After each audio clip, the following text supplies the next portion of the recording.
I'm here because I am a roaring lion crying out righteousness. I saw this the other day on Fareed Zakaria, where he gave his take on why white evangelicals are going for Trump. And I thought y'all might want to listen to this, might want to see this. So I clipped it off. And so I'm going to let you listen to it. Go ahead, Mr. Engineer. Roll clip number 1. Here's my take. Reporters have been noticing something new about Donald Trump's campaign events this time around. They often resemble religious revival meetings. The New York Times notes that where his rallies were once improvised and volatile, their finales now feel more planned, solemn, and infused with religion.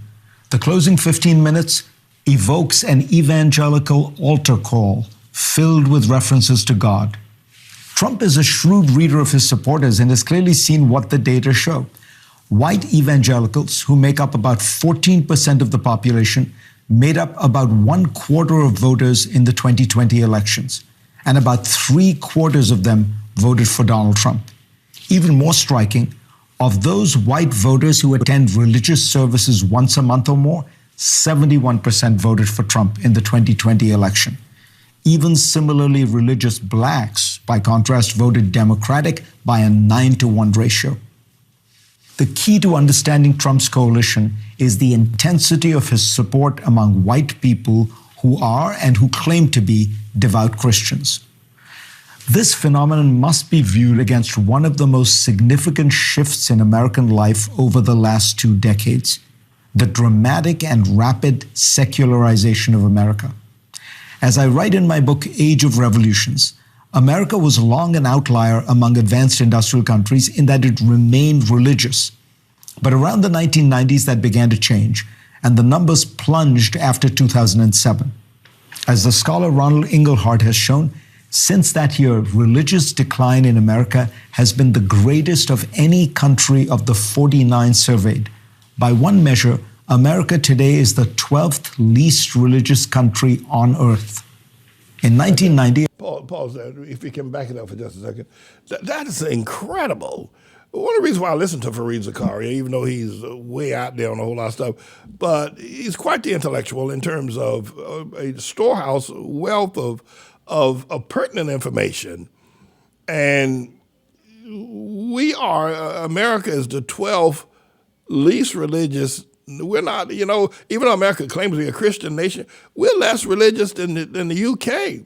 France is more, I'm sorry, we're more religious than those, I'm sorry. But I think that what we're looking at is that China ain't no religion, Sweden no religion, Denmark, Norway, Czechoslovakia, Estonia, the Netherlands, UK.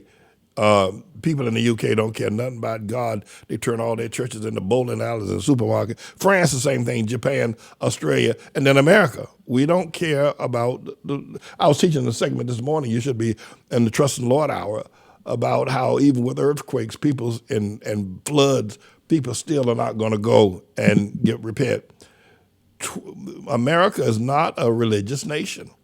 And if Fareed Zakaria puts it out there, it has been looked at in terms of the kind of demographics that makes it accurate reporting. This is not by some fluke, some accident. That's accurate reporting. America is no longer a very religious nation. In fact, she's up there with China somewhere. Go ahead, Mr. Engineer. America today is the 12th least religious country on earth. In 1990, according to the General Social Survey, less than 10% of Americans had no religious affiliation. Today, it's around 30%.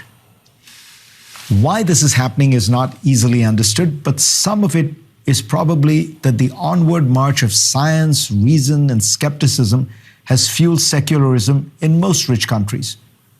But it might also relate to certain choices that American Christianity has made over the last decades.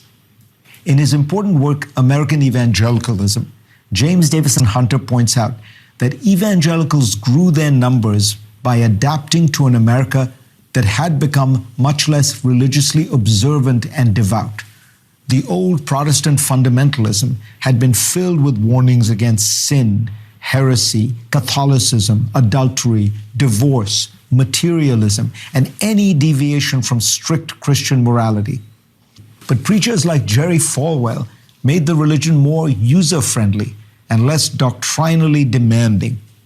What filled the place of religious doctrine was politics. Over the last few years, this process has been extended even further with those who consider themselves devout Christians, defining their faith almost entirely in political terms by opposing abortion, gay marriage, and transgender rights. This, in turn, has led to a great democratic de-churching. According to Gallup, Democratic church membership was 46% in 2020, down from 71% 2 decades prior. The scholar David Campbell of Notre Dame told the AP, increasingly, Americans associate religion with the Republican Party. And if they're not Republicans themselves, they turn away from religion. This phenomenon of the right using, even weaponizing religion is not unique to America or Christianity. You can see it in Brazil, El Salvador, Italy, Israel, Turkey, and India, among other places. Secularization may be inevitable, but it does seem to coincide with a sense of loss for many, a loss of faith and community that might be at the heart of the loneliness that many people report experiencing these days. In my book, I quote the political commentator Walter Lippmann, who presciently identified this problem in 1929. Men have been deprived of the sense of certainty as to why they were born, why they must work, whom they must love, what they must honor, where they may turn in sorrow and defeat.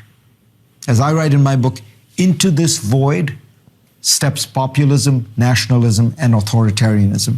These modern political forces offer people a new faith, a new cause greater than themselves, to which they can devote themselves. Hungary's Prime Minister expressed this articulately to Tucker Carlson in an interview last year. There are certain things which are more important than me, than my ego. Family, nation, God. This is the great political challenge of our time. Liberal democracy gives people greater liberty than ever before, breaking down repression and control everywhere, in politics, in religion, in society. But as the philosopher Kierkegaard wrote, anxiety is the dizziness of freedom. Modern society gives us all wealth, technology, and autonomy. But for many, these things cannot fill the hole in the heart that God and faith once occupied. To fill it with politics is dangerous, but that seems to be the shape of things to come. Think about it in a minute cameo way, on this wise. White evangelicals worship Trump. He's now, and they've even given him biblical names such as David or Cyrus, King Cyrus of Babylon. And so their religion now is politically with Trump, right? And liberals, and black people in particular, their religion is with gay, with Obama, and with abortion, etc. So the two new gods, look at this for just a second. Obama, being the son of Satan, now controls the spiritual worship, the obeisance of black people and white liberals, Democrats, right? Everybody knows that.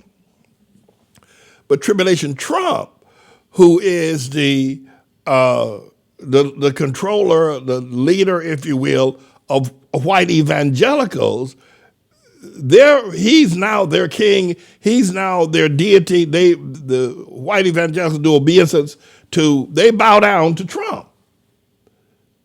Third, one's a servant of Satan, Trump's a servant of Satan, Obama's the son of Satan. And true Christianity, true religion, true worship of Jesus, the word of God, is off the charts in America now. It's Obama religion and Trump religion. And the thing I find most fascinating about this whole event is that they don't recognize it of each other. They can't see the fallacy, the problem with that the black people can't see the fact that they worship Obama and gays and homosexuality and abortion and liberalism and rap music up and down Main Street. That's their God.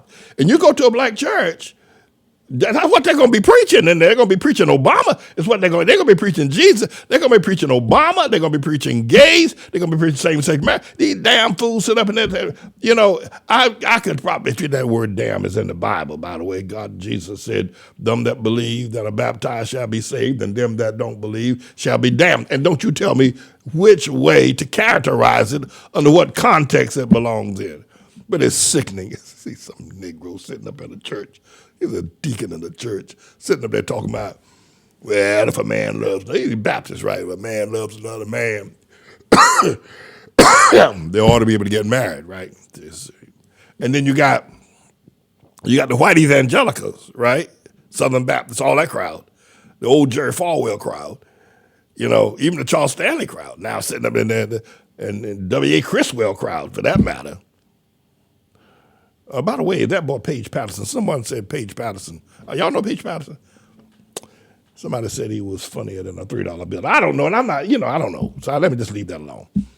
The other thing is that, so they see Trump. They see, guns, God, and Trump, and they see their whole political future in Trump. And they ain't going to move. You ain't going to shake them. And by the way, it really doesn't matter. I told you before, whoever gets elected can't control the tribulation. The tribulation will be controlling of its own self.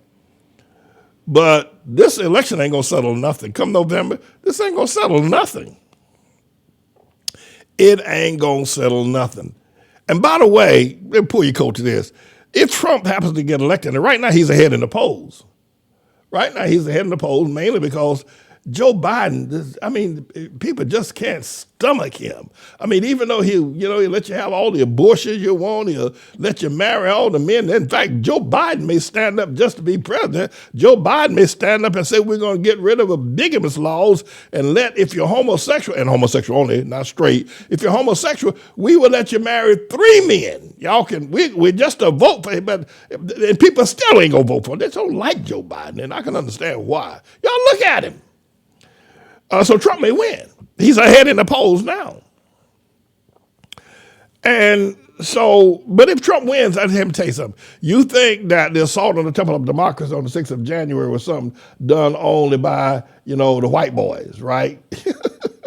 You think that was, I'm going to tell you something. Let me tell y'all something. Let me tell y'all something about these Democrats and these homosexual people. What you don't want to get a nest of homosexuals upset with the political process. If you get a nest of homosexuals mad with the voting process, what the MAGA crowd did on the 6th of January and their assault on the Temple of Democracy, what a nest of homosexuals will do in marching on Capitol Hill will make what happened on the 6th of January look like a picnic. Like a tourist. You got to mess. You don't want to mess with homosexuals. You don't want to get them mad. You don't want to get them all stirred up. You don't want to get them on the row. Oh Lord have mercy. No, I'd rather take my chance with MAGA people than with homosexuals. But here, listen. So the deal is this: is that they can't see each other. But that's where America's at, and a lot of people other than the ones who listen to me are in either one of those camps. And some people that do listen to me are in the MAGA camp. I don't know if anybody listening to me is in the Obama camp. I don't think so. But what I'm saying to you is that the election ain't gonna settle nothing. Whoever is elected won't be controlling anything. I said the other day, people got all upset with me when I said it, but I said it, I'll say it again. I got more power in my mouth than the President of the United States, Secretary of Defense, Secretary of State, and all the others, Supreme Court Justice, all of them. I got more power because I'm the Lord's servant. I got the word of God in my mouth. I can speak it, it won't rain. I tell you, can't no president do that. I can speak it in the rain again. That's right. Can't no president do that. Now you say, well, Pastor, man, you ain't never done that before. Well, the Lord didn't tell me to do it yet. Once God tells me to do it, I'm doing it. But I can tell you this, I can give you inside information about You know what has happened? Jesus has been replaced by Trump. That's all there is to it. Jesus has been replaced, pardon me, Jesus has been replaced by Trump and Obama. And that's just what in America, that's what the political party is about. Don't be talking about Democrat or Republican, conservative or progressive or MAGA, whatever it is that they say. The Freedom Caucus. Jesus has been replaced in America by Obama and Trump. That's right.